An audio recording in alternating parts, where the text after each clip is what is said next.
रशियाचे अध्यक्ष Vladimir Putin येत्या 4 डिसेंबरला 2 दिवसांच्या भारत दौऱ्यावर. भारत रशिया वार्षिक परिषदेत होणार सहभागी. शांततेच्या स्थापनेसोबत शांततेचं रक्षण करण्याचा संदेश देणाऱ्या भगवद्गीतेचं ज्ञान पुढच्या पिढीपर्यंत पोहोचवायला हवं. उडुपी इथं लक्षकंठ गीता पारायणात पंतप्रधानांचं मार्गदर्शन. गोव्यात गोकर्ण परतगाळी इथं पंतप्रधानांच्या हस्ते प्रभू श्रीरामांच्या 77 फूट उंच कांस्य पुतळ्याचं अनावरण. हिंद प्रशांत क्षेत्र आणि ग्लोबल साऊथ भागीदार या नात्यानं भारत जागतिक संरक्षण विषयक चर्चांना आकार देण्याचं सामर्थ्य राखतो. चाणक्य संरक्षण परिसंवादात संरक्षण मंत्र्यांचं प्रतिपादन. आगामी नगर परिषद आणि नगरपालिका निवडणुका अधिसूचित वेळापत्रकानुसार ठरलेल्या वेळेतच होतील.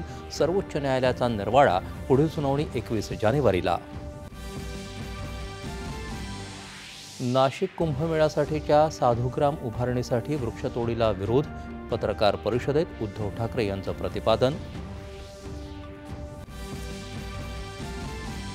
उच्च शिक्षण संस्थांनी वेळेवर परीक्षा घ्याव्यात आणि अंतिम पदवी आणि प्रमाणपत्र त्वरित जारी करावीत.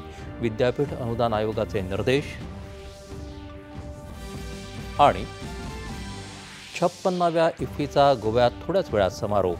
प्रतिष्ठित अशा सुवर्ण मयूर पुरस्कारासह इतर पुरस्कारांचं होणार वितरण.